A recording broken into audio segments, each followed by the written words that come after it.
கடவுளுடன் காலை வணக்கம். புனித மத்தேயு எழுதின நற்செய்தி 5ஆம் அதிகாரம் 43 முதல் 48 வரை உள்ள இறை வார்த்தைகள்.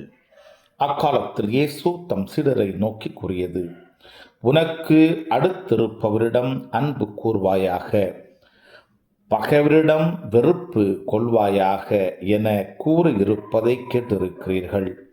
ஆனால் நான் உங்களுக்கு சொல்லுகிறேன், உங்கள் பகைவரிடமும் அன்பு கூறுங்கள், உங்களை துன்புறுத்துவோருக்காக இறைவனிடம் வேண்டுங்கள்.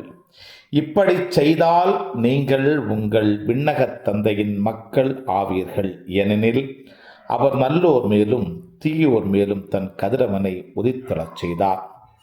நேர்மையுள்ளோர் மேலும் நேர்மையற்றோர் மேலும் மழை பெய்யச் செய்கிறார்.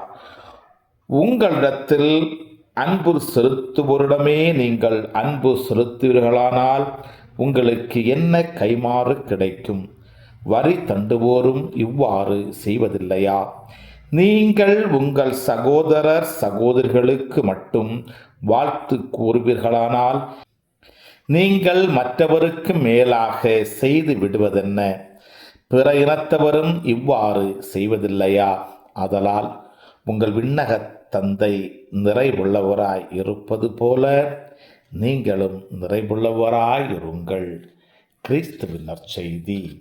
இந்த நாள் இனிய நாளாக அமைய வாழ்த்துக்கள். பல பல பல புதுமைகள் பெருமைகள் இனிமைகள் இறங்கிய நல்ல நாள், ஒரு நல்ல நாள், நம் தேவன் தந்த நாள். இது நல்ல நாள், ஒரு நல்ல நாள், நம் தேவன்